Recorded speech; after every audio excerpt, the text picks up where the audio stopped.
Question आपको क्या है, the flowing figure GUNS and RUNS are parallelogram, find x and y, जिनकी length किस में आएगी, सेंटीमीटर में।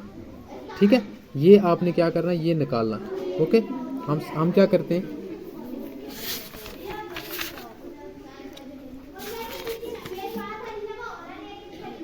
आपके पास ये क्वेश्चन दिया हुआ है। ठीक है, एक पैरेललोग्राम है जिसमें क्या है कि एक साइड है SG, एक साइड है GU, एक है UN, एक है NS। ओके, जो आपके पास GU है वो क्या है 3y - 1, और जो आपके पास साइड है NU या UN वो है 18, और एक है आपके पास NSS तो वो है 26, और एक है GS जो क्या है 3x है। आपने क्या निकालना है सारे से, आपने सिर्फ वैल्यू ऑफ x निकालनी है। ओके, तो फर्स्टली हम करेंगे, it is given that the given parallelogram GUNS and RUNS having a parallel side and equal angles, we have here to find the value of x and y, length जिनकी है centimetre में दी। Firstly we draw a parallel, हम एक parallelogram ले लेंगे। ये parallelogram हमने बनाई। अब इसमें एक साइड दी हुई है 3x, एक साइड है 3y - 1, एक क्या है 18 है, एक है 26। ओके, अब अगर ये पैरेललोग्राम है तो इसका मतलब SG जो है वो पैरेलल होगी किसके बराबर, किसके पैरेलल होगी, NU के। इसका मतलब SG जो है वो किसके बराबर है, NU, क्योंकि ये पैरेललोग्राम है, इसमें अपोजिट साइड जो है वो आपस में इक्वल होती है। तो अगर SG 3x है तो 3x इज इक्वल टू क्या हो गया हमारे पास 18। Okay, the major of the GS is equal 3s, it is given SG is equal NU, SG is parallel to NU, 3x।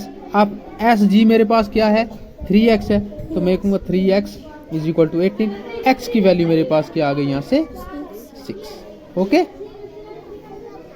जो कि सेंटीमीटर में निकाली, x निकल गया हमारे पास।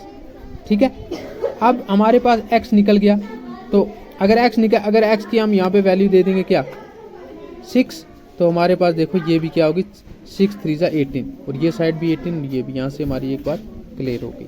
नेक्स्ट क्या है GU क्या है हमारे पास 3y - 1 जो दिया हुआ है इज इक्वल टू SN। आप GU पे चलें, GU ये है किसके बराबर है, SN के।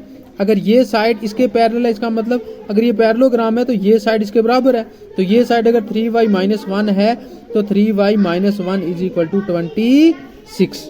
चलें आप नीचे, हम यहाँ लिख सकते हैं GU जो है वो किसके बराबर है 3y - 1 is equal to SN, because GU is parallel to SN, GU is equal to SN। तो GU हमारे पास 3y - 1 है तो इज इक्वल टू SN 26 है, तो यहाँ से वैल्यू की y हमारे पास आई क्या 9। ओके, y की वैल्यू क्या आ गई हमारे पास 9। ओके, और हमें सिर्फ यही निकालना था। ओके, अब हम चलेंगे आगे। नेक्स्ट हमारे पास क्या है, एक कोई पैरेललोग्राम है RUNS having a diagonal line RN and SU। Okay, let us take a point O। अगर आप ये पॉइंट O नहीं भी लेते तो भी ये जो डायगोनल है इंटरसेक्ट कर रही है आपस में। ठीक है, तो मैंने कोई पॉइंट O ले लिया अपनी तरफ से, तो मैंने लिखा कि U, ये जो लाइन जो क्या है, जो यहाँ से U से क्या है, जो U से O, मतलब ये जो लाइन जो इंटरसेक्ट कर रही है डायगोनल्स को, तो ये लाइन यहाँ से यहाँ जो लाइन ये कितनी है y + 7। मैंने पॉइंट O ले लिया, तो मैंने कहा U से O तक कितना है y + 7। ओके, और OS, और ये जो O से S तक है वो कितना है 20 है। तो अगर ये पैरेललोग्राम है, जो ये इंटरसेक्ट आपस में लाइनें जो कर रही हैं, जो डायगोनल इंटर है, तो ये आपस में क्या होंगी, ये इसके बराबर होगा, ये इसके बराबर होगा। अगर ये इसके बराबर है तो हम लिख सकते हैं y + 7 इज इक्वल टू 20। तो मैंने लिख दिया y + 7 इज इक्वल टू 20, तो y निकल गया मेरे पास 13। और मैं इसको लिख सकता हूँ कि किस प्रॉपर्टी कहते हैं, diagonal of the parallelogram bisect each other. Okay, next चलो NOOR। O ये हमने अपनी तरफ से लिया है, और ये क्या है, ये बाइसेक्ट कर रही है क्या, डायगोनल्स आपस में एक पैरेललोग्राम के अंदर जो लाइनें आपस में क्या कर रही हैं, बाइसेक्ट कर रही हैं। ये इतना जो ये लाइन यहाँ से यहाँ, ये कितनी है x प्लस वाई, और ये कितनी है 16 है।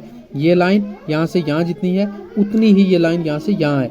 अगर यहाँ से यहाँ y प्लस 7 y है तो ये 16 है, तो हम लिख सकते हैं y plus x plus y is equal to 16। तो हम चलेंगे, तो यहाँ से हमारे पास x की वैल्यू जो आएगी वो क्या आएगी, वो आएगी 3। ओके, ये हमारा था एक क्वेश्चन जो था सेकंड पार्ट था इसी का। ओके।